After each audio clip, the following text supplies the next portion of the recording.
Buonasera, benvenuti allora anche a quelli che sono collegati con noi attraverso venetoglobe.com. Buonasera e benvenuto al nostro Andrea Gerosa che è qui con noi. Io penso che sia la prima volta che lei fa una presentazione, cioè adesso non mi smentisca, non è, però prima volta insomma, non dica, non dica l'ultima, quindi prima e poi ce ne saranno altre sicuramente. Il panorama che potete vedere è stupendo, siamo in mezzo alle colline, insomma, aspetta Marco, lì Refrontolo in pratica, lì Refrontolo da questa parte con l'alto Susegana per chi insomma se ne intende un pochino. Lei poi studierà con la cartina che le daremo. Allora, grazie intanto per essere qui con noi, sarà sottoposto al fuoco di fila di domande di Sonia.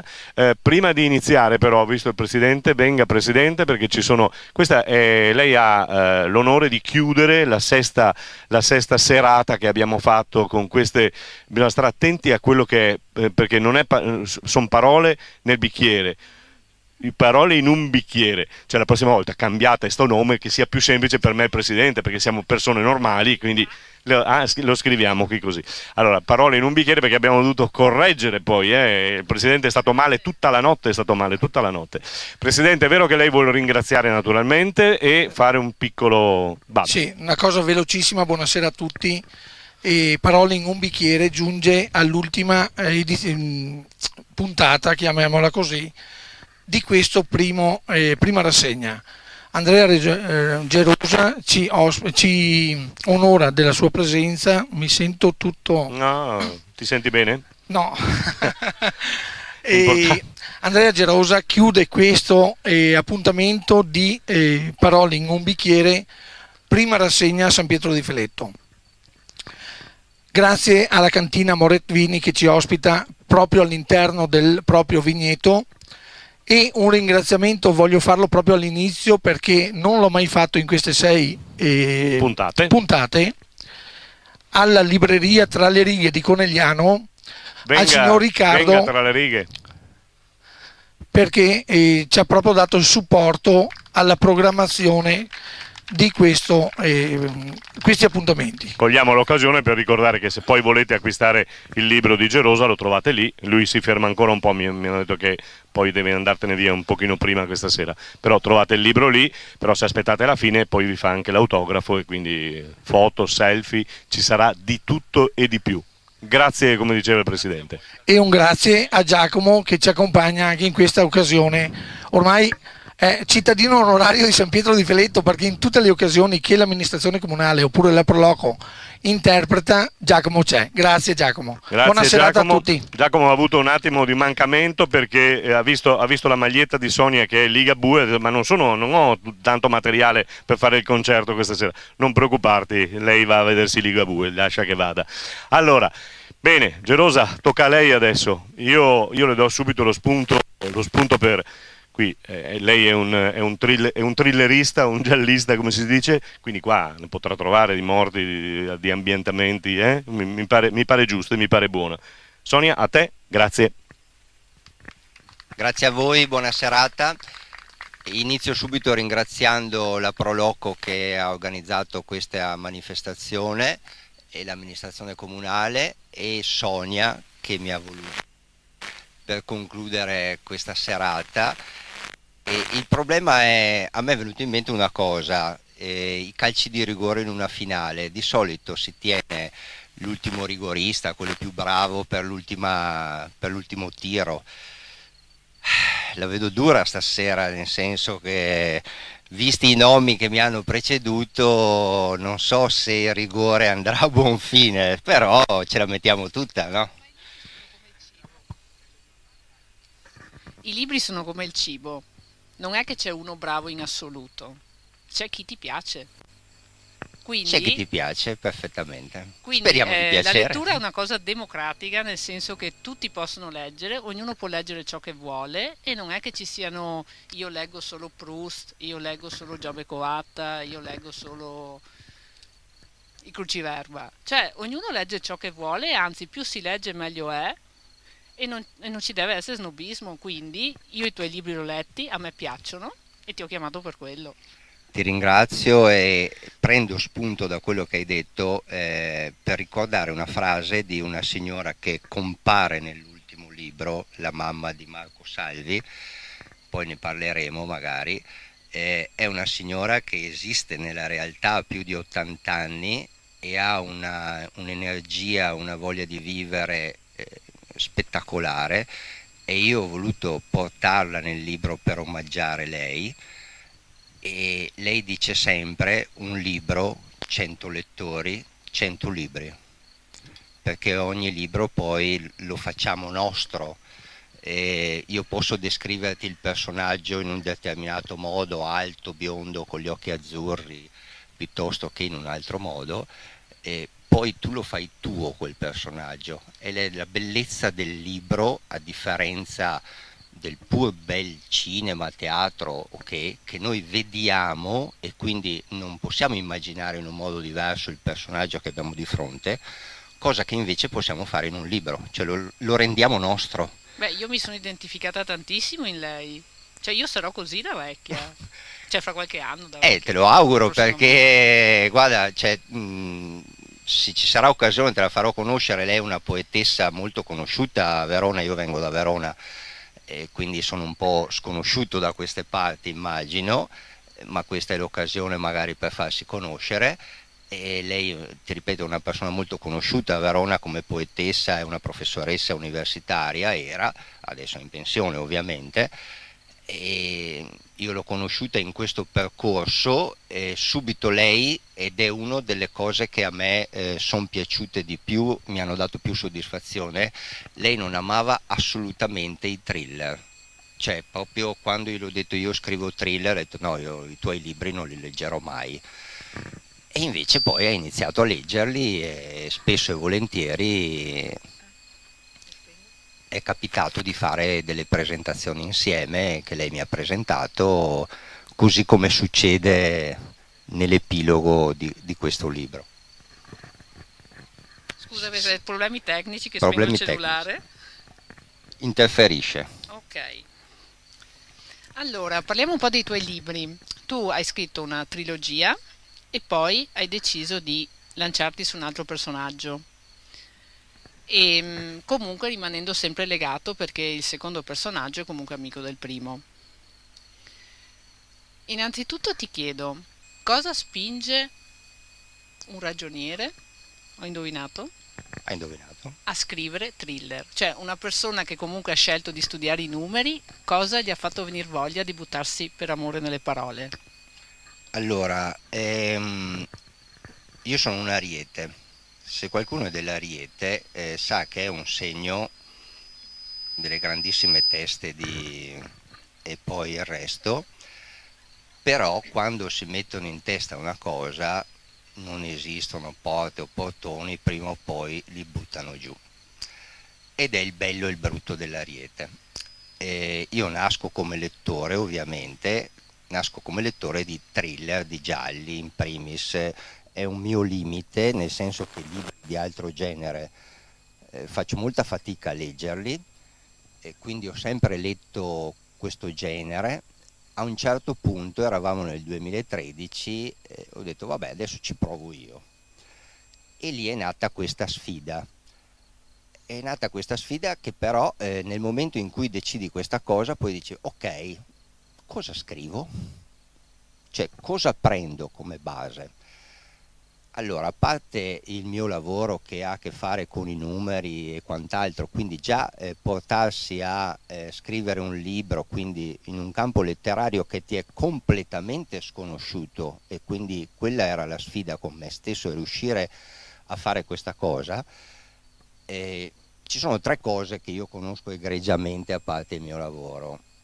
La Juventus, vabbè, vista l'annata magari non ne parliamo, non so, magari qua c'è qualche Se lo interista. sapevo mica ti invitavo. Infatti stavo dicendo, magari qua c'è qualche interista e quindi mi sono già rovinato un po' di platea o di... Ti va solo bene che Del Piero da ste parti.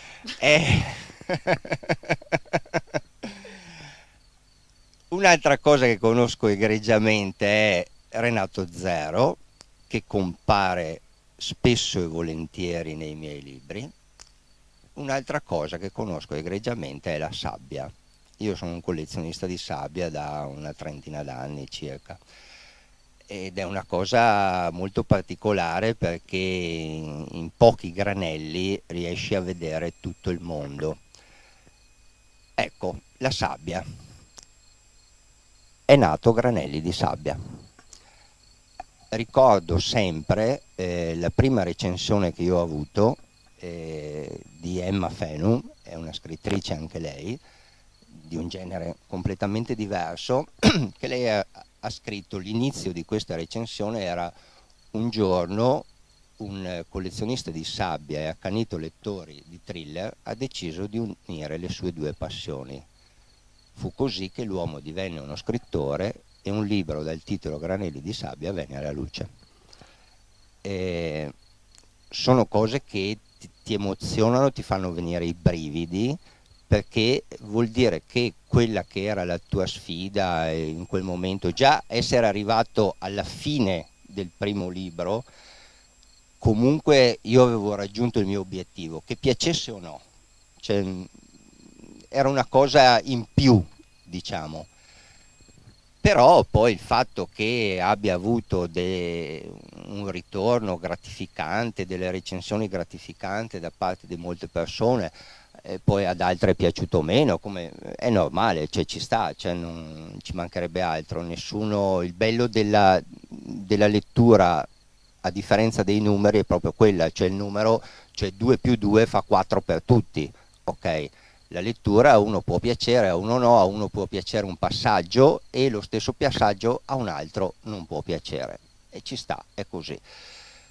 Però da lì è iniziato tutto. È iniziato tutto questo percorso che poi è andato avanti nel tempo. Per me in quel momento, quando è uscito questo, cioè, potevo chiuderla lì.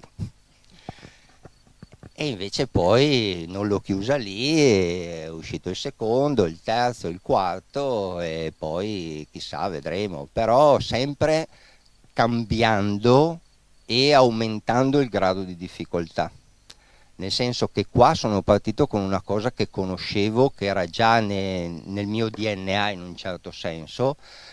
I libri successivi ho dovuto andare a studiare, fare delle ricerche, perché sono dei libri tra l'altro con degli argomenti. Se questo è un argomento futile come la sabbia, gli altri sono argomenti molto più importanti, impegnativi, crudi, dolorosi, pericolosi, non so quale altro aggettivo usare. Comunque anch'io comincio leggendo thriller, cose del genere, cioè io ho cominciato quando ero piccola con Edgar Allan Poe, poi da lì sono passata a Stephen King e poi su quel genere, della serie che se devi giudicare una persona alla libreria io dovrei stare in galera già da un pezzo. Comunque, quella cosa che a me piace dei tuoi libri, infatti tu adesso hai detto io sono partito perché leggevo solo thriller.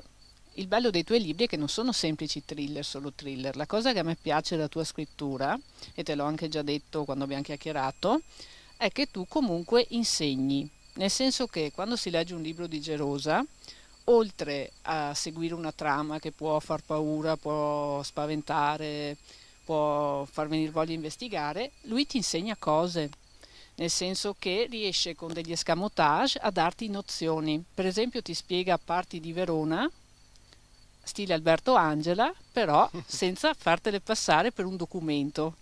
Quindi è fantastica questa cosa, ha un modo di regalarti nozioni, ma non solo su Verona, anche sul resto d'Italia, in un modo che tu neanche te ne accorgi e assorbi informazioni e insegni quindi. Quindi dire che sei solo scrittore di thriller a questo punto io direi che è un po' riduttivo, direi che sei un qualcosina in più. Sì, hai ragione, nel senso a me non piace, non è mai piaciuto il giallo, il thriller fine a se stesso, cioè l'indagine, il commissario, il cattivo, l'assassino e così via. Durante questa cosa che è abbastanza ripetitiva, se vogliamo, cioè nessuno ha imparato niente, nessuno ha insegnato niente in questo senso, cioè non è che puoi spaziare molto e così via, poi come dire, descrivere meglio certe situazioni relative all'indagine, le analisi e così via, però quello che a me è sempre piaciuto nei libri che ho letto è quelli che poi avevano un qualcosa in più, appunto, che mi insegnavano qualcosa. Infatti c'è un uso comune che dice che nei thriller siano libri un po' di seconda categoria, diciamo così, perché non ti insegnano nulla, cioè non impari nulla leggendo il libro. Non è assolutamente vero, poi dipende dal thriller.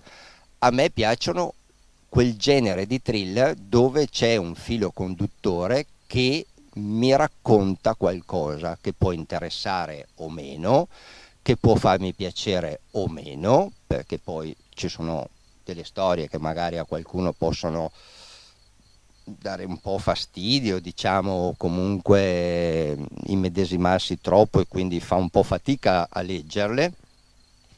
Certi passaggi dei libri successivi, più di una persona mi ha detto ho fatto fatica a leggerlo, perché quando parli di pedofilia, quando parli di ragazze scomparse, quando parli di Alzheimer, ovviamente se qualcuno è stato segnato da queste cose fa fatica a leggerlo.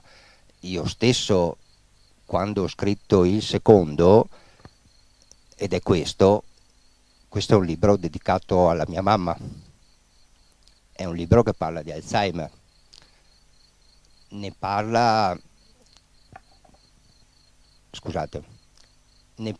in termini molto semplici, senza entrare nello scientifico o quant'altro, perché non ne sarei in grado di farlo, però parla di quello in un certo senso all'interno di un thriller. E in quel momento, quando io ho iniziato a scrivere questo, mi sono trovato che volevo scrivere di Alzheimer per fare un omaggio a mia madre, però chiaramente dopo devi trovare l'aggancio. Come faccio a scrivere di Alzheimer in un thriller? Allora lì devo raccontarvi un aneddoto che poi riporto poi nei ringraziamenti. Questa signora non l'ho ancora trovata, chissà mai se la troverò, però tutto nasce un pomeriggio che io sono in giro per Verona, in via Sottoriva. Se qualcuno conosce Verona, in via Sottoriva c'è un capitello, un'edicola votiva. A Verona li chiamiamo capitelli, immagino anche qua. E sono quelle cose bellissime, piccolissime, che ci passiamo davanti e non ci accorgiamo della bellezza che hanno, perché sono dei capolavori. In via Sottoriva c'è un bellissimo capitello della Madonna, così come tanti altri riguardano la Madonna, e io camminavo tranquillamente, una signora mi fa cenno di avvicinarmi perché le serviva un accendino, perché doveva accendere i lumini sotto questo capitello. Io mi avvicino, le do l'accendino, lei accende i lumini e poi io me ne vado tranquillo, lei sistema i fiori e quello che è. Faccio qualche passo, mi giro e la guardo, lì mi è esploso il mondo, perché io avevo trovato l'aggancio per agganciare l'Alzheimer alle edicole votive, ai capitelli. E sono delle cose che quando ti arrivano, cioè, è una specie di folgorazione, no? Perché c'è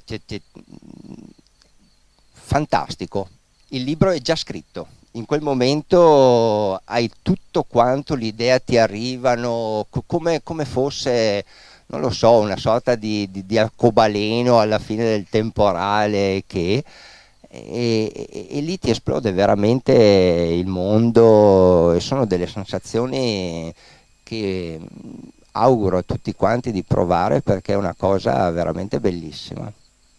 Infatti si vede che tu sei felice di quello che fai e nonostante siano thriller che mai uno pensa, si traspare questo, il fatto che tu sei in questi libri comunque, cioè che li scrivi con passione e che sono un'espressione di te stesso. Sì, sono sono un'espressione di me stesso, nel senso che ho rinunciato a dei contratti con delle case editrici perché avevo degli obblighi di scrittura. Allora, io ho 56 anni, quando ho iniziato a scrivere ne avevo 48 e ho già dei padroni nella mia vita e ho fatto un tipo di scelta nata con il primo. Lei? Perché Lei? lei è una di quelli, come in tutti i matrimoni il padrone è la donna, no? Cioè, è inutile che ci nascondiamo col sesso forte che siamo noi, c'è una chimera, cioè alla fine comandano loro, ma va bene così. Ma non solo lei, purtroppo, fosse solo lei sarebbe una passeggiata di salute. Dicevo, il primo, che è nato come ebook, perché tra me e me ho detto, io non so cosa ho scritto, se ho scritto una cosa buona, non buona o quant'altro, e quindi mi sono fatto questa domanda: tu, Andrea, li spenderesti 15, 16, 17 euro per comprare un libro di un emerito sconosciuto? No, è stata la risposta. Quindi subito il primo è nato solo come versione ebook, perché chiaramente quello aveva un costo, insomma, più alla portata di tutti, si parla di 2-3 euro.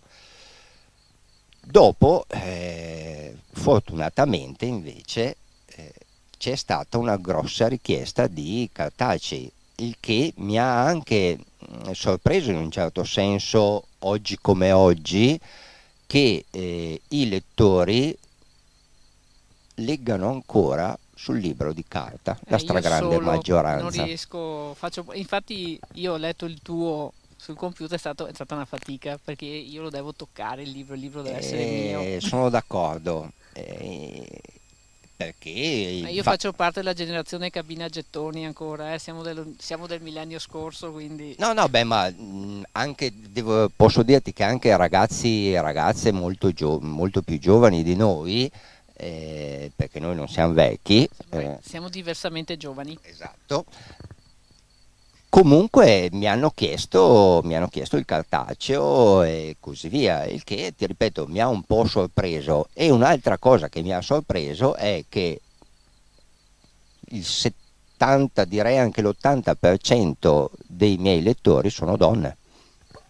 Ma molti, cioè veramente questa è una cosa che ho scoperto durante questa rassegna, che comunque le lettori di thriller sono principalmente lettrici.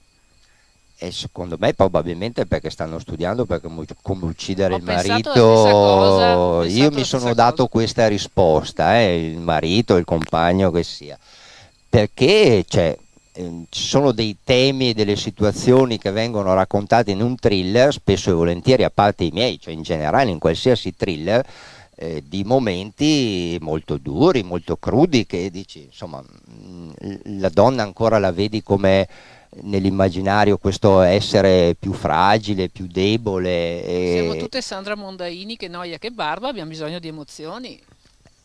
Ok, può essere, infatti ti ripeto, è una cosa che mi ha sorpreso, sia il discorso dei cartacei sia il discorso del pubblico principalmente femminile. E è stata una lietissima sorpresa, ci mancherebbe, perché poi, cioè, che sia maschio o femmina, poco importa, diciamo, nel senso che poi a me piace il contatto con quello che è il mio lettore, tanto è vero che non a caso, ed è anche quella una scelta, se tu vuoi un mio libro cartaceo non lo trovi, devi venire da me.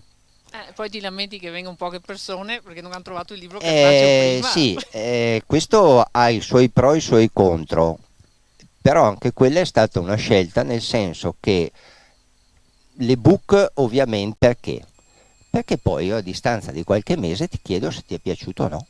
È vero.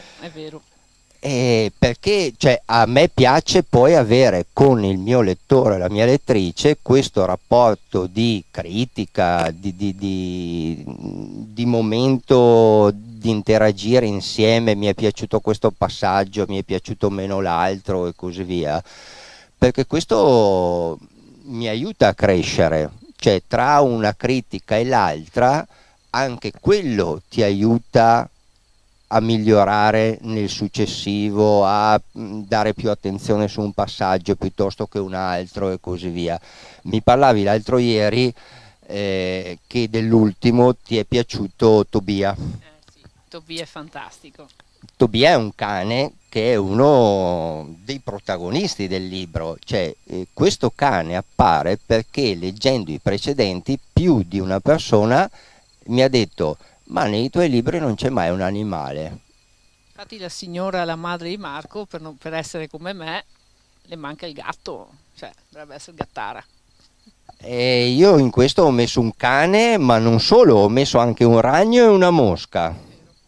È vero che il ragno e la mosca sono coprotagonisti, chiamiamoli così, a differenza di Tobia, però questa cosa mi è arrivata col tempo, con le critiche, con il feedback delle persone che hanno letto i precedenti, e più di una mi aveva fatto notare questa cosa, che non c'erano degli animali, perché erano amanti di animali, che fossero cani, gatti o pesciolini rossi, poco importa, e questa cosa io l'ho recepita, e allora in quest'ultimo... Infatti quando tu mi hai girato le letture da scegliere, io una delle cose che ho scelto è appunto il passaggio quando il padre della protagonista sta riflettendo sulla sua vita, sulle cose che non sono andate o non sono andate, quando scrive quest'animale, quell'animale è la sola creatura che gli sia rimasta accanto, sempre fedele, malgrado anche per lui non abbia avuto sempre le premure meritate.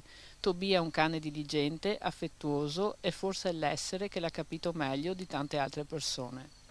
A me ha toccato particolarmente proprio perché, vabbè, io sono fatta un po' a modo mio, che le persone mi piacciono fin là, invece adoro tutti gli animali. Però trovo che il fatto che comunque è vero che se ami un animale sei profondamente comunque buono, c'è una vena di bontà in te.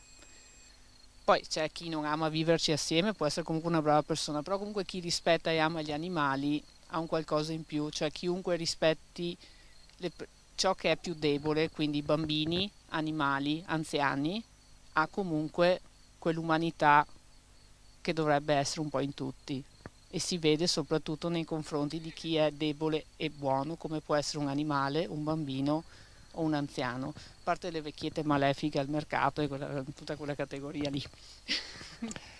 E qua mi dai il là per parlare 2 minuti del terzo, nel senso che il terzo, ed è questo, nasce ascoltando una presentazione di Mario Giordano. Lui qualche anno fa ha scritto un libro che si intitola Profugopoli, in cui denunciava tutto quello che c'era dietro al business dell'immigrazione.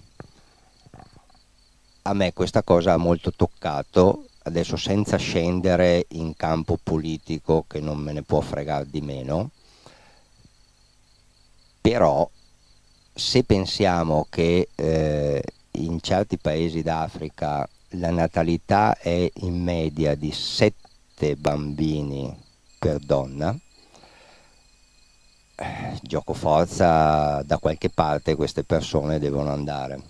Allora o le aiutiamo lì o le aiutiamo da un'altra parte.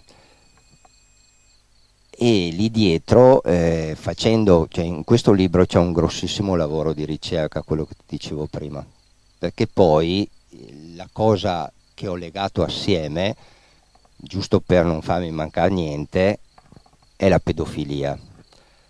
Allora, solo per quanto riguarda la pedofilia, 2 psicologhe hanno fatto un trattato di 500 pagine, che mi sono letto tutto quanto, in cui loro hanno intervistato 200 persone, 200 pedofili. E la cosa che ne è uscita è che queste persone, per loro non c'è niente di strano, cioè per loro è amore.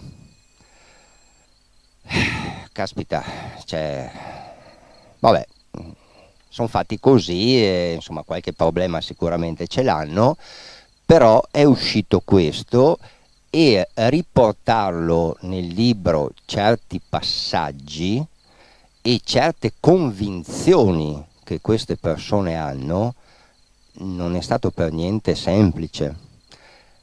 Quindi capisco poi quelli che lo hanno letto, che certi passaggi hanno fatto veramente fatica, perché io ho fatto fatica a scriverli, perché cioè, dici, ma come può essere una cosa del genere, che un essere umano pensi così e sia cosciente di quello che pensa, che secondo lui è corretto, è giusto, ci sta, anzi tutto quello che è il problema che possono dare i giornalisti, i media o quant'altro sull'argomento viene denigrato, perché per loro quello non li aiuta ad amare le persone che vogliono. Secondo me amare è un'altra cosa, molto ben diversa, però purtroppo esiste anche questo, ed è un'altra cosa di cui ho voluto scrivere, trattandola nella maniera che ho pensato più corretta, sia questo che il discorso del business legato all'immigrazione, perché lì dietro ci sarebbe da parlare per giorni e giorni, però va bene così, ed è il discorso che dicevamo prima, nel senso, ti racconto delle cose, faccio un lavoro di ricerca dietro, perché tante cose purtroppo non le conosciamo, cioè ascoltiamo il telegiornale, leggiamo il giornale o così via, però spesso e volentieri l'informazione non è così completa, non è così equilibrata o quant'altro. Mi ricordo un mio professore, quando andavo a scuola, mi diceva di giornali ne dovresti leggere almeno 5, e poi dello stesso articolo, dello stesso tema trattato, fare un tuo assunto, perché ognuno dei 5 giornalisti te lo mette giù un po' alla sua maniera. Io ho cercato di fare questo per quanto possibile nei libri che ho scritto, poi ovviamente non so se ci sono riuscito, se ci sono riuscito bene, se può essere piaciuto o meno, però cioè, io ce l'ho messa tutta per riuscirci, ecco. Però con questa analisi che hai fatto adesso ti sei risposto anche alla domanda perché io ti abbia chiesto di partecipare a questa rassegna.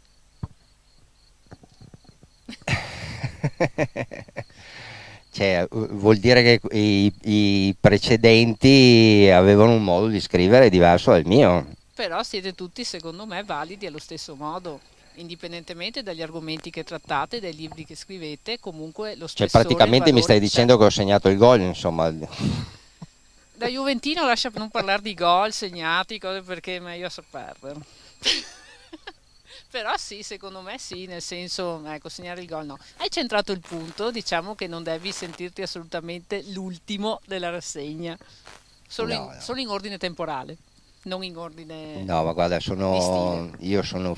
Quando qualche mese fa, inizio anno più o meno, mi hai scritto per questa possibilità, cioè, è una di quelle cose che quando sarai vecchio ricorderai come piacevoli, come la recensione che ti ho detto prima o altre cose che mi sono capitate in questi anni. Questa è una di quelle, sarà una di quelle sicuramente, che quando avrò la mia età magari racconterò ai nipotini o così via. Io una sera ero in mezzo ai vigneti del Prosecco che presentavo i miei libri insieme a Sonia Ceschin e a tanti baldi ascoltatori che sfidano le Voleva dire zanzare giovani. no, beh, giovani e meno giovani, cioè no, siamo tutti cioè, quando ti ho raccontato prima di quella signora ultra ottantenne, cioè lei è giovane. Ma io e mia comare che è qui in mezzo al pubblico, noi siamo Pischelli Inside. Cioè, lei è di una gioventù incredibile, cioè a volte io che sono molto più giovane di lei la invidio veramente, perché ha un'energia, una carica impressionante, guarda. Perché legge, perché mantiene la mente allenata, Sì, perché sì, vive 1000 vite. è vero, è vero. Ecco, È un il, libro fa tutto questo. il bello del libro è proprio quello, no? Quando dicevamo prima, a differenza del cinema o del teatro, che è altrettanto bello ma più limitante perché non ti dà la possibilità di spaziare, di farlo tuo, di viverlo. In un libro, a prescindere che siano i miei o di chiunque altro, io invito sempre le persone a leggere perché leggendo primo si imparano un sacco di cose.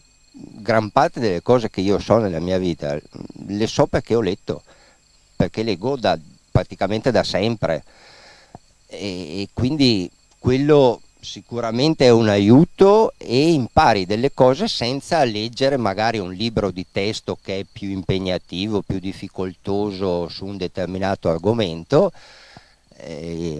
Io ho a che fare con il fisco, quindi lasciamo perdere, no? Perché c'è un argomento che non piace a nessuno di noi, però per lavoro faccio quello. Invece leggendo un libro, raccontando una storia, impari tanto. Ma infatti io che vado spesso a Verona, da quando ho letto i tuoi libri, la vedo con occhi diversi, cerco cose diverse. Avevo cercato anche una libreria che poi effettivamente non c'è, però è descritto così bene che sembra ci sia. E questo è un altro aneddoto, non perché me l'hai detto tu. Allora, 2 estati fa, io racconto, inizia in questo, la libreria I Due Piaceri, e poi prosegue nei successivi. C'è questa libreria che apre a mezzanotte e chiude alle 6 di mattina con le colazioni, gestita da un personaggio assai strano, una persona di una certa età, ma con un'energia, una voglia di fare che tanti giovani secondo me devono invidiarlo, che ha questa libreria a Verona. Allora, 2 estati fa succede che una coppia di Genova, se non ricordo male, sì, e questo è uno dei vanti che ho portato a Verona, sì, non solo i genovesi, tante persone che hanno letto i miei libri poi sono venute a visitare Verona perché Verona compare in tutti i libri, è il cardine dei libri e in ogni libro io vi racconto di un monumento di Verona. Per il momento ho lasciato perdere l'Arena perché insomma quella non occorre raccontarla, penso che sia abbastanza conosciuta, però tanti altri monumenti magari meno conosciuti li ho raccontati, mi sono soffermato su 1 o 2 in ognuno dei libri. E questa coppia di Genova mi scrive lei un pomeriggio, mi dice: Andrea, sono a Verona, mi dici dov'è la libreria I Due Piaceri? Caspita, ho detto, la libreria I Due Piaceri? Ho detto, non esiste, ho detto, è fantasia, cioè, perché poi ovviamente nel libro c'è un po' di realtà, un po' di fantasia ovviamente. Esiste una libreria a Verona con un bar, diciamo così, però non apre a mezzanotte, chiude alle 6 di mattina, fa orario normale, cioè quella lì è una libreria particolare, tanto che io le ho detto è inutile che la cerchi, erano le 3, le 4 del pomeriggio, perché comunque è chiusa. Sei salvato così? Bellissimo. E dopo sai ho che detto questo vabbè, va in streaming, sai che lo potrà vedere su YouTube. sì, ma lei lo sa ed è rimasta veramente dispiaciuta e io in quel momento sono ingrassato 3 kg. Beh, ci credo. Perché sono quelle cose che c'era la pubblicità, no? Per il resto c'è la SAI, adesso non mi ricordo, sì, della serie quello non ha prezzo, no? Sì, era il Ecco, Mastercard. queste cose non hanno prezzo perché vuol dire che sei arrivato. Poi puoi arrivare a una persona a 100, a 1000, non importa, basta una. A lei o a lui sei arrivato. E quello per me, che non faccio lo scrittore di lavoro, lo faccio per hobby, per passione, perché ne ho voglia di raccontarmi, di raccontare o così via, Cioè, quello non ha prezzo, cioè è una cosa che mi dice, beh, ho venduto 100 libri, chi se ne frega? A me 2 persone sono venute a Verona e mi hanno detto questo, vale più quello. Infatti. Allora, in tema di aneddoti, allora a casa mia la mia libreria è divisa in due, da una parte ci sono i libri, dall'altro ci sono i fumetti, sempre per il discorso di prima che non bisogna fossilizzarsi.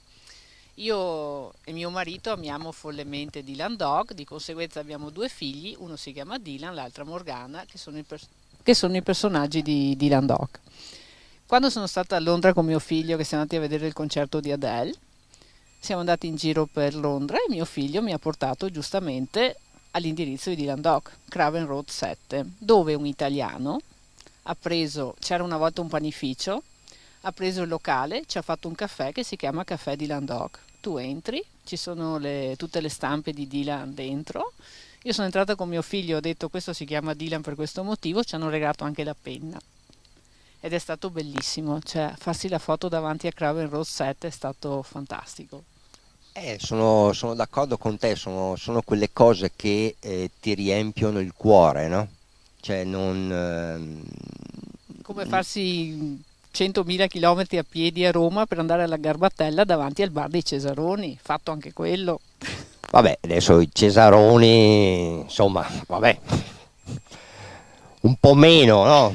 Però dopo ognuno ha la sua. Tu andai allo Juventus Stadium, se vai a Torino. Beh, vabbè, insomma, lo Juventus Stadium, cioè a prescindere. Guarda, a proposito dello Juventus Stadium, allora, non so la tua fede calcistica. L'ho persa quando si è ritirato Totti, l'ultimo rimasuglio di fede calcistica. È andata a perdersi col ritiro di Baggio e poi con quello di Totti, ciao. Ok, allora, per dirti, lo Juventus Stadium, dove mia moglie mi ha portato come regalo di compleanno o di Natale, adesso non mi ricordo, ma un po' di tempo prima, un paio d'anni prima, subito dopo che lo avevano aperto, c'è stato un mio amico interista. Allora, tra Juventus e Inter, insomma, non è che ci vogliamo tanto bene, no? Ne sono successe di tutti i colori in questi ultimi anni. Ma sì, cioè dopo dipende, è reciproca la cosa, no? Però il mio amico interista è stato a vedere una partita, si trovava a Torino per lavoro, è andato allo Juventus Stadium a vedere una partita, non mi ricordo con chi, mi ha detto Andrea ci devi andare, perché io che sono interista, cioè la passione che ho sentito in questo stadio, perché è molto piccolo, molto raccolto, sembra quasi di vivere una partita di basket, non so se qualcuno è andato mai a una partita di basket, cioè ogni canestro sembra un gol, no? Ecco, lo Juventus Stadium è una cosa di questo genere e lui, interista, ci è andato prima di me. Cioè, pazzesco, e me lo ha raccontato in termini positivi, quindi dopo la fede calcistica è una cosa. Sai che uno juventino non lo direbbe mai di San Siro perché voi siete così. Ma io ci sono stato a San Siro a vedere la Juventus più volte, e devo dire è un signor stadio, ma è una cosa diversa, cioè è un po' dispersivo come tutti quanti gli stadi in generale. Il terzo anello balla, ed è vero che balla, soprattutto se ci vai a un concerto balla molto il terzo anello, mamma mia.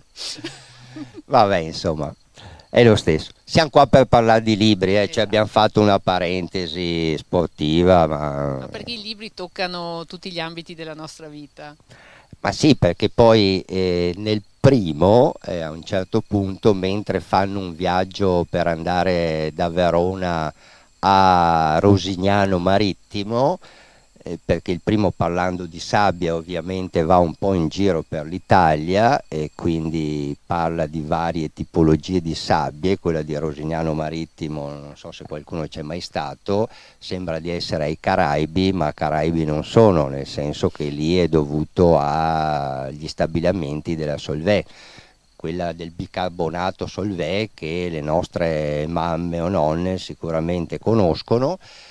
E c'è una spiaggia che è bianchissima, sembra di essere a Cuba o comunque ai Caraibi, ma lì non c'è niente di naturale, è tutto artificiale, ahimè. però c'è gente che ci fa il bagno, che prende il sole, io non lo farei mai. Nonostante sia scritto di non farlo. Nonostante ci siano divieti da ogni dove, ma è tra l'altro una località marittima molto frequentata, molto conosciuta. Beh, per rimanere in termini di libri, nella trasposizione a livello di fiction di Rocco Schiavone, la penultima puntata, la quarta stagione, lui è lì. Tutti pensano che sia ai Caraibi, invece è su quella spiaggia lì. Sì, perché ha il suo fascino, la sua atmosfera, però anche lì, per dire, cioè, il discorso, cioè, raccontare qualcosa, insegnare qualcosa, no? La sabbia sembra un argomento molto leggero, molto futile, però vengo a raccontarti delle cose Ma che infatti a me qualcuno ha non sa. questo, cioè è stato da questo, cioè proprio il fatto che mi hai spiegato quella cosa là che io non conoscevo, io là mi sono illuminato, Certo. che figo sto libro.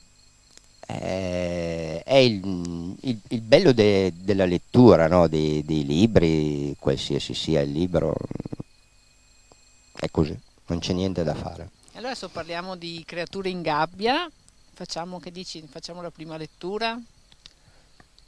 Facciamo la prima lettura, direi che partiamo subito col botto.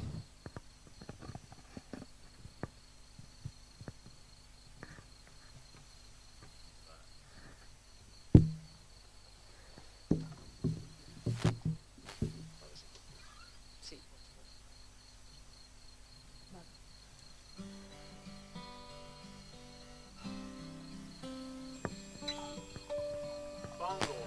Fango ovunque, e vortica intorno come corrente del mare, denso e informe, che striscia sulla pelle. Lo sente addosso, mentre si insinua ovunque, modellandole il corpo nudo come quello di una scultura greca. Può esserle amico o nemico, e in un modo o nell'altro condizionerà il risultato finale dello scontro, così come è accaduto sinora. Lei ha imparato a gestirlo, perché ormai ci convive da tempo. Movimenta la scena di quel palcoscenico su cui si esibisce per il piacere di un manipolo di maniaci.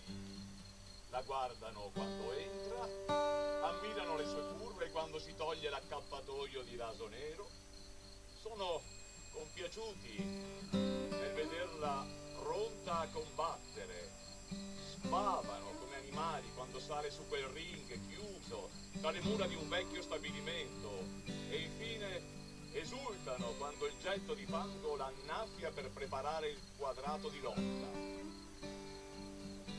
Le grida sono assordanti, il gergo lascivo, i gesti eloquenti, il caldo umido, impregnato del sudore di quella gente, la opprime.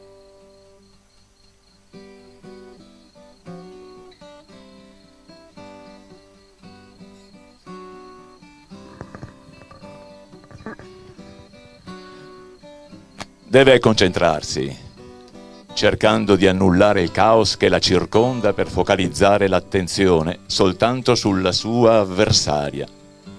Come sottometterla e vincerla per aggiudicarsi altri giorni di vita. Quella notte, però, è diverso. Di fronte non ha una ragazza qualsiasi che come lei deve vincere per sopravvivere. Gli occhi che la osservano dall'angolo opposto, a 5 metri di distanza, sono quelli di Carlotta, la compagna di sventura, con la quale ha condiviso tutto in quei mesi di prigionia, fin dal giorno in cui è stata sequestrata e sbattuta in una stanza nei sotterranei di quello stesso capannone.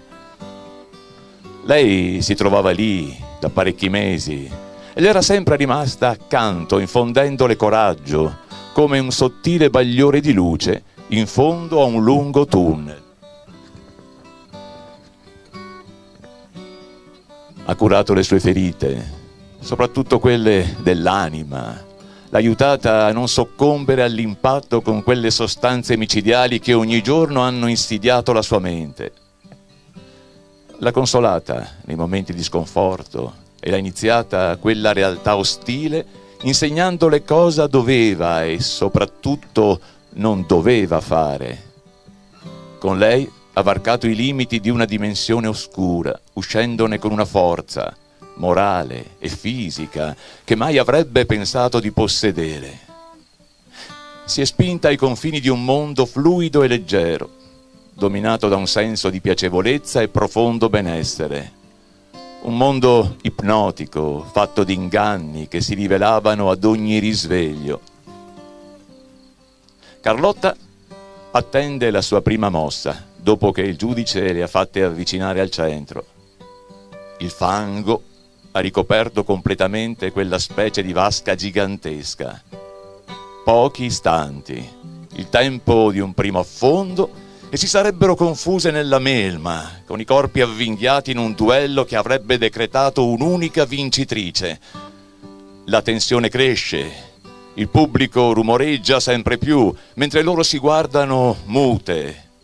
Sarà l'ultima volta che accadrà, l'ultimo istante in cui si scambieranno uno sguardo amico. C'è tristezza nei loro occhi, c'è la consapevolezza che una di loro sarà definitivamente assorbita dall'incubo, dall'antro nero senza ritorno. Ai margini del quadrato si staglia una figura vestita di bianco, l'uomo che decreterà il giudizio finale. Bianchi i pantaloni, bianche la camicia e la giacca. È il padrone assoluto di quell'arena. L'unico che si astiene da commenti o grida, il solo che guarda chiunque con indifferenza, ma in grado di zittire tutti con una sola occhiata. Lui, alla fine del combattimento, quando non avranno più energie per continuare, con il solo gesto del pollice alzato sancirà chi di loro potrà tornare nella sua stanza a far compagnia alle altre ragazze, mentre l'altra, nessuno di loro ha mai saputo cosa sia accaduto all'altra. Che la lotta abbia inizio!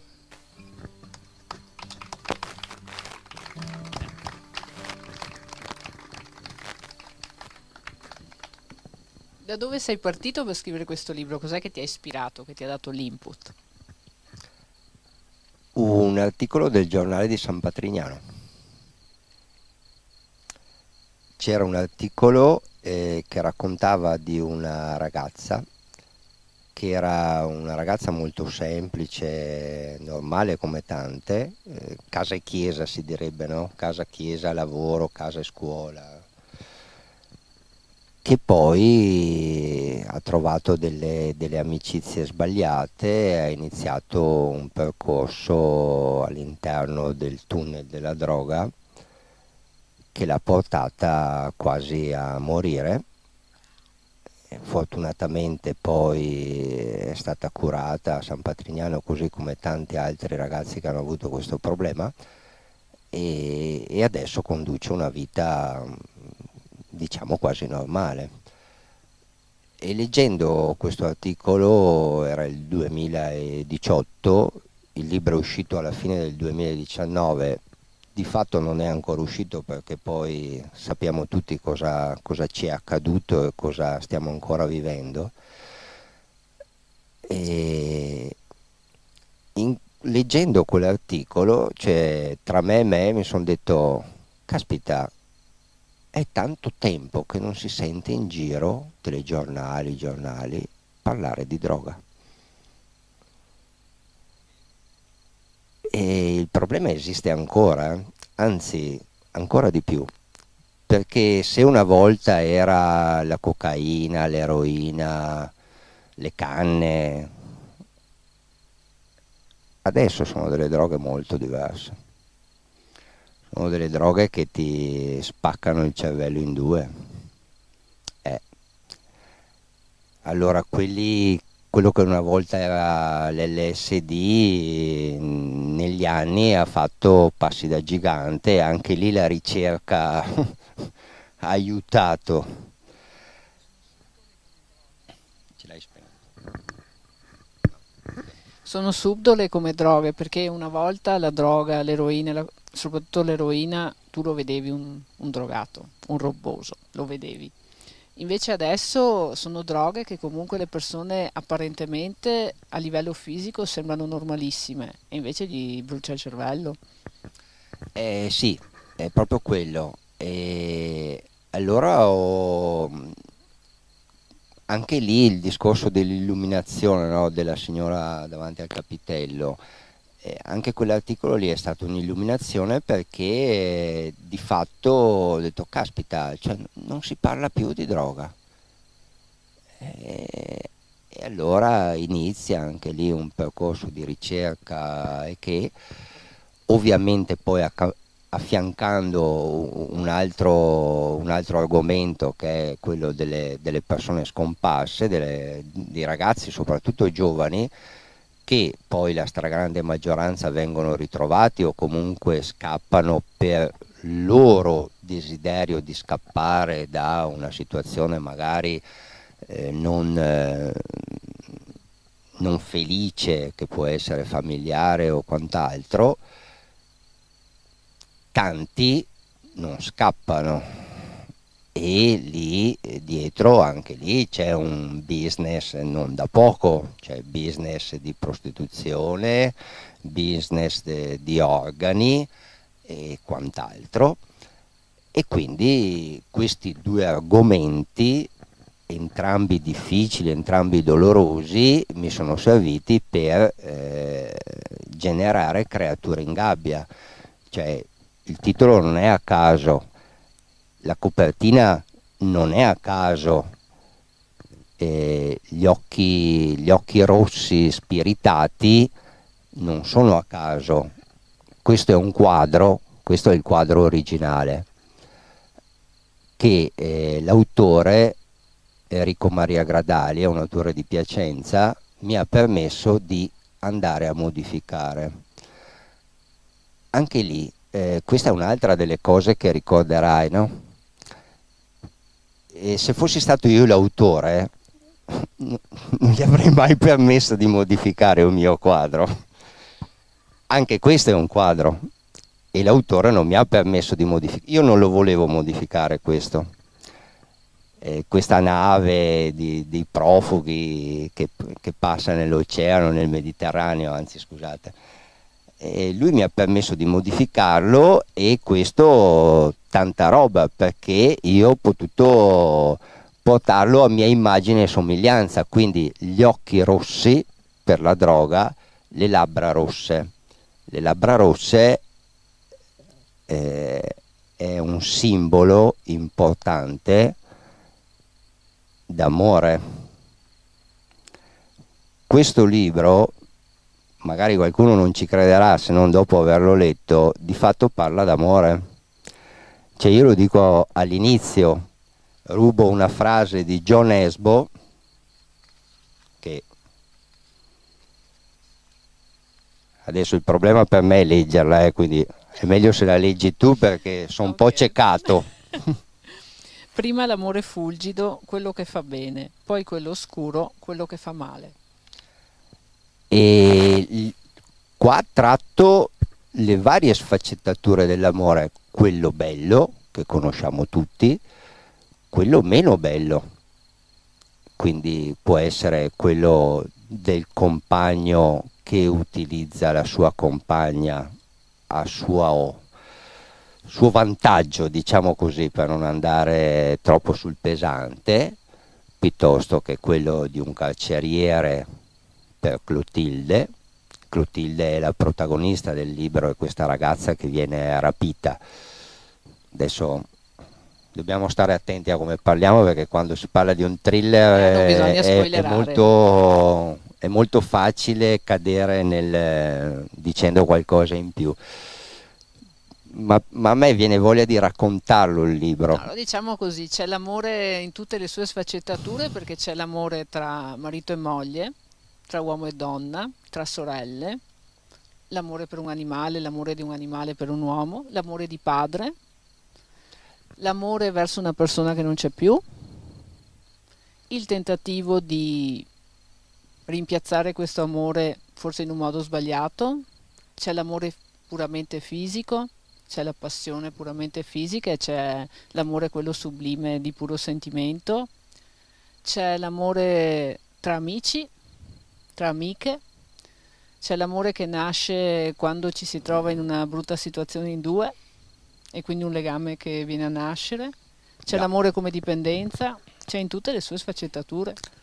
Sì, è un libro che non a caso l'ultima parola, poi è l'altra lettura che verrà fatta, sarà la lettura dell'epilogo, ma senza raccontarvi come finisce l'indagine, ovviamente. L'ultima parola del libro è amore.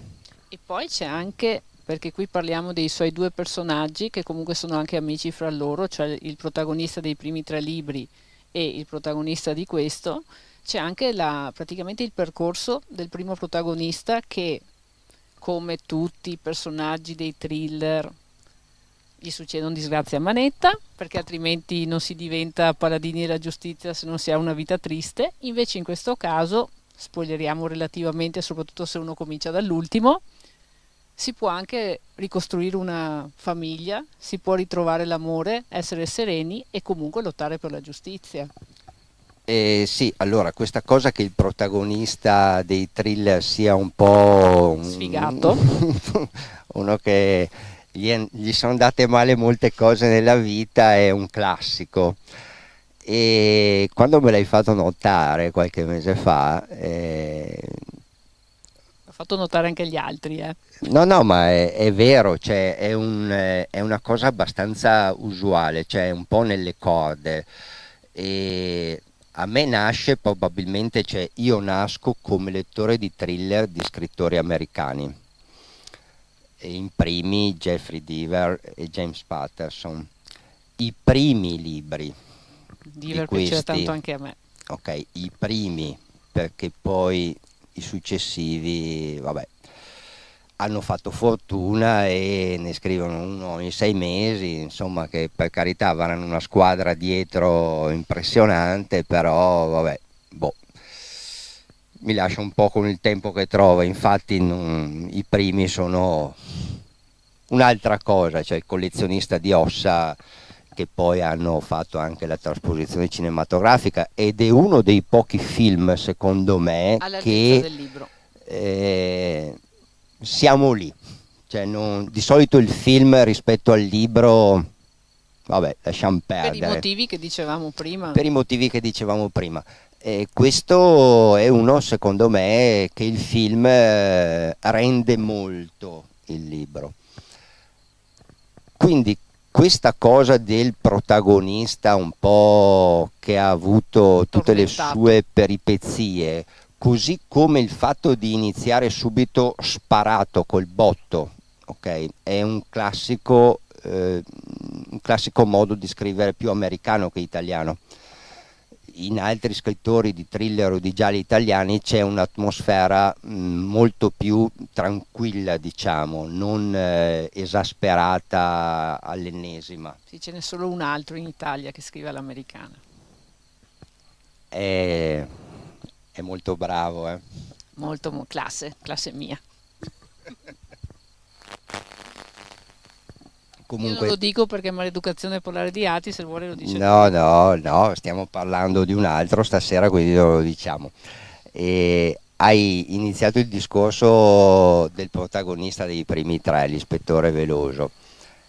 Lui inizia con questa storia e poi va avanti e a un certo punto diventa scrittore, perché dopo la prima indagine il suo amico fraterno Marco Salvi, che nasce come giornalista di cronaca nera e poi diventa investigatore privato, qui nel libro è già investigatore privato, lo aiuta nella scrittura di questi libri, che poi sono: nel secondo ha scritto Granelli di sabbia, nel terzo ha scritto Granelli di sabbia e Oscura Diventa il memoria, tuo alter ego. nel qua è un mio alter ego, esatto, ed è per praticamente io di secondo nome faccio Luca, Ah, non a caso lui si chiama Luca, Veloso. non a caso è anche Veloso.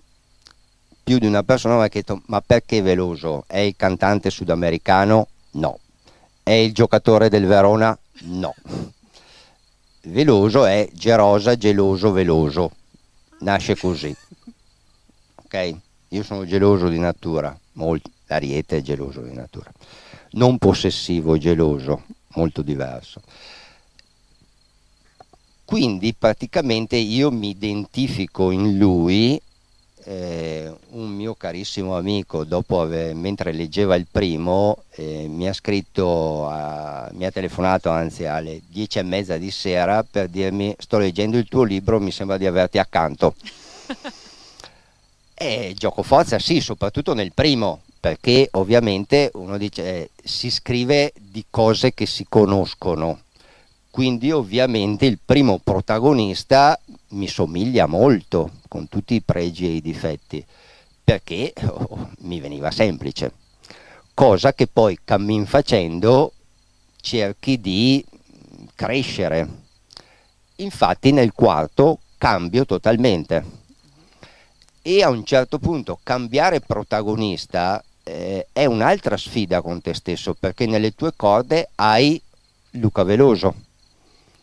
Quindi iniziarne un altro con caratterizzarlo con i suoi problemi, i suoi pregi, i suoi difetti, il doppio orologio perché odia le persone che sono arrivate in ritardo, i problemi fisici alla schiena, il non bere il caffè, tante cose, cioè devi inventarti delle cose nuove che non ti appartengono, che non hai già scritto, per farlo diverso dal precedente, pur se l'ispettore Veloso compare anche nel quarto, anzi dà una grossa mano all'investigatore Marco Salvi nella risoluzione dell'indagine, però è un attimino defilato. Ed è felice, contento, alla sua compagna, alla sua bimba, con i problemi di ogni bambino, ma comunque conduce una vita più normale rispetto a quella degli anni precedenti e dei libri precedenti, e scrive e continua a fare le sue presentazioni come scrittore, così come fa nella realtà Andrea Gerosa. Quindi voi stasera andrete a casa col dubbio che lui non faccia praticamente l'ispettore di polizia. No, che tu non faccia il ragioniere, ma sia in realtà Luca Veloso in incognito. È un'altra cosa che allora me l'ha chiesta un carabiniere. Dopo che ha letto il primo è molto incentrato nell'indagine, nell'analisi dei reperti, l'anatomopatologo, faccio sempre fatica a dire, è un po' complicato, e tutte queste cose sono descritte in maniera, mi ha detto questa persona che ho conosciuto a una presentazione, non sapevo che lui era carabiniere. Lui aveva già letto il libro in precedenza e mi ha detto: ma tu sei un agente di polizia di lavoro? Cioè, no, non c'entro niente. No, perché ho detto, la descrizione dell'indagine delle varie cose è fatta in maniera che tu non puoi non essere un agente di polizia. No, non sono un agente di polizia, però ho letto tanti libri gialli thriller dai quali ho rubato, tra virgolette, ovviamente tutto quello che può essere. Leggerli anche voi carabinieri, che magari aiuta. Ma ci sono anche dei protagonisti che sono dei carabinieri, cioè molto, molto famosi. Tra l'altro una cosa, sempre questo mi ha detto, ed è verissima. Solitamente nei romanzi, nei gialli, troviamo il commissario, non l'ispettore, cioè l'ispettore è un sottogrado, no? Cioè, c'è il commissario Montalbano e c'è l'ispettore Fazio. Sì, fantastico. Questa è una cosa anche quella da Ariete, nel senso che il commissario l'hanno scritto tutti. Questo povero ispettore che sta sempre dietro fa il lavoro più importante perché poi il commissario faccia bella figura. No, io faccio l'ispettore, anche se dal punto di vista gerarchico, di gradi e così via, non è corretto, ne sono conscio, non me ne può fregare di meno. Se ti piace è così, se no ne leggi un altro, cioè per me è l'ispettore, non è il commissario. Ma noi adesso abbiamo tempi tecnici che ci fanno andare verso la chiusura, perché soprattutto a livello di diretta, quindi io direi che speriamo che vi siate incuriositi abbastanza da volerli leggere. Potremmo concludere con la seconda lettura e poi, se volete poi fare qualche domanda a lui, è qui.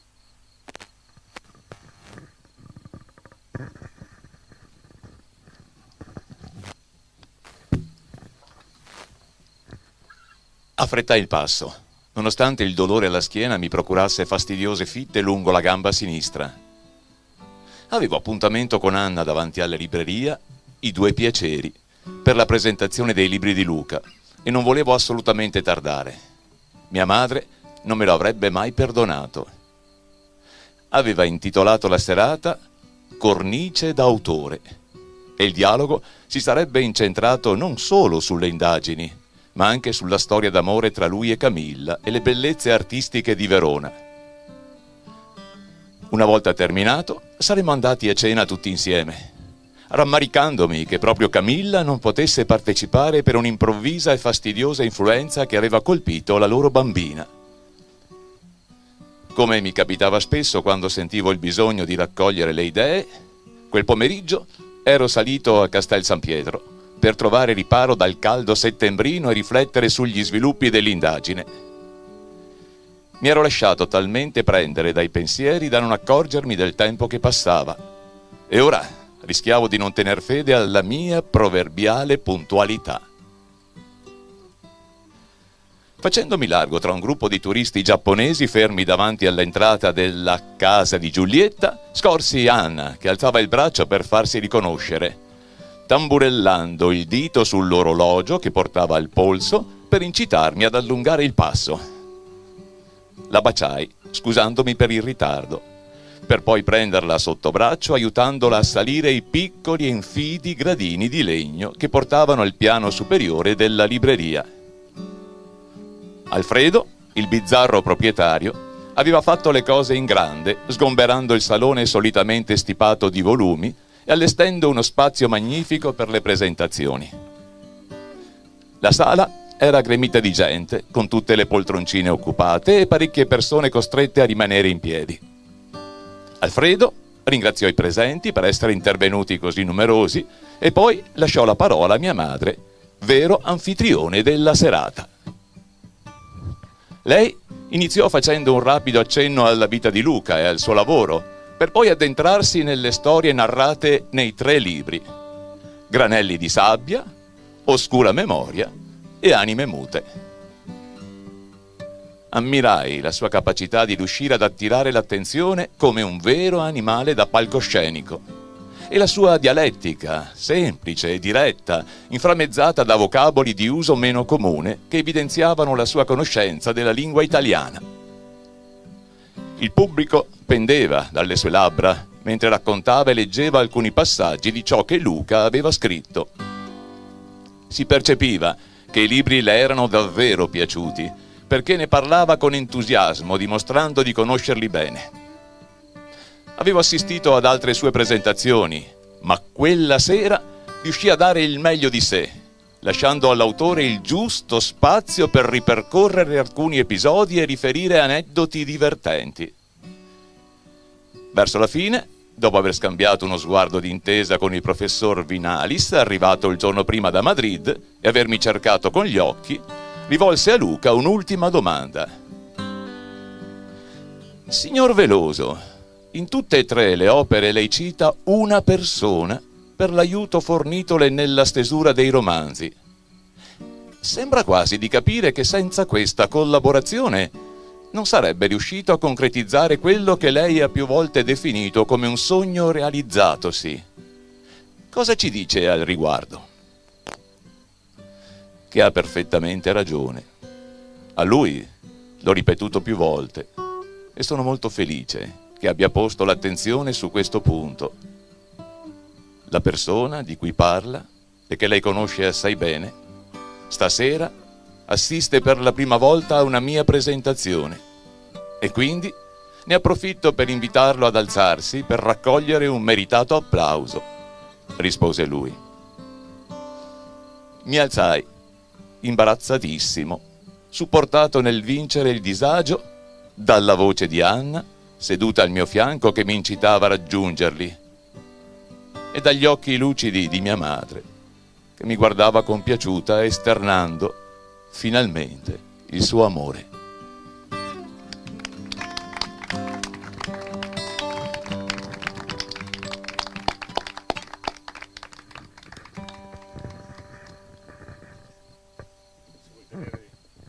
Se vuoi tenere il sottofondo ci fa piacere, eh? Quindi bravo, sì, bravo.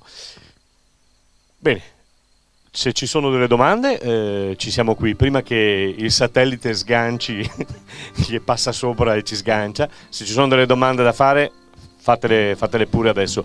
Tre cose dico io. Sono come lei un giovane, un vecchio giovane, libero sempre, carta sempre. Poi la seconda cosa che ho capito in queste 6 serate è che nello spettacolo l'ultimo che viene presentato è quello più importante, quindi goda di questo. E terza cosa che ho capito, che le mogli degli artisti sono figure importantissime. Quindi abbiamo capito questo. Io ho capito questo di questa segna. Ho capito giusto, lo so. Poi non mi è piaciuto, lei è veronese, juventino, cioè lei doveva essere, lei doveva citare il Bentegodi prima, lo Stadium. Stiamo scherzando, naturalmente, ognuno può fare quello che vuole. Difetti, esatto, no? Purtroppo questo difetto c'è. Allora, adesso noi Gerosa c'è la possibilità di firmarvi i libri, di acquistarli da quella parte e di bere anche un ottimo vino dei Moretti Vini, di Moret Vini, meglio dire, in questo splendido scenario di questa sera. Sì, Giacomo lo ringraziamo Giacomo che si sta dilettando e ci sta dilettando. Ringrazio anche l'assessore Giorgio Comuzzi, l'assessore al bilancio del comune, che è qui con noi, che non ha voluto mancare questa sera. Bilancio sta controllando tutto. Siamo in linea. Siamo in linea. Lei ha già pensato quindi al prossimo thriller in mezzo a queste vigne così? Qualcosa ha già pensato? Sì, è un'altra cosa diversa, ci sarà un protagonista femminile su cui non sa cosa ha fatto, perché questa i 5 che sono passati prima di lei li ha massacrati con le figure femminili. Lei è stato fortunato questa sera. Bene, quello l'ho detto alla fine. Sonia, grazie naturalmente per l'ottimo lavoro che hai fatto in queste 6 serate. Grazie naturalmente a tutti gli artisti, grazie ad Andrea Gerosa, che poi vedremo e conosceremo lì insieme. Piace il vino? Sì. Sicuramente. Bene, perfetto, insieme a Vini Moretti che ci hanno ospitato questa sera. Grazie a tutti, buona serata, grazie a Giacomo. Vai al gran finale, vai.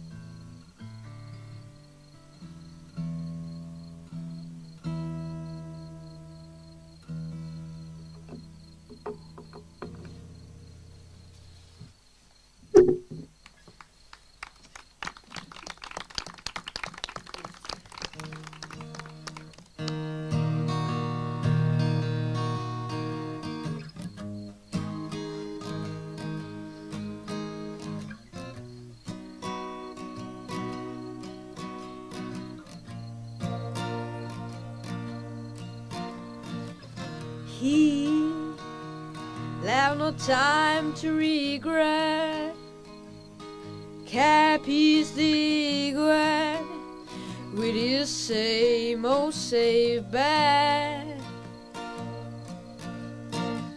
And you went back to what you knew, so far removed from all that we went through. Me and my head high and my tears dry, get on without my guide. So I treat a troubled track my other strength, and I go back to black. We only say goodbye with words. I died 100 times. You go back to her when I go back to. I go back to. I love you much. It's not enough. You love blue and I love bath. And life is like a pipe, and I'm a teeny penny rolling up the walls inside.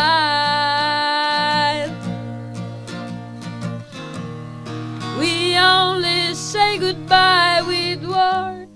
I died 100 times. You go back to her when I go back to. We only say goodbye with words. I died 100 times. You go back to her when I go back to black. Black, black, I go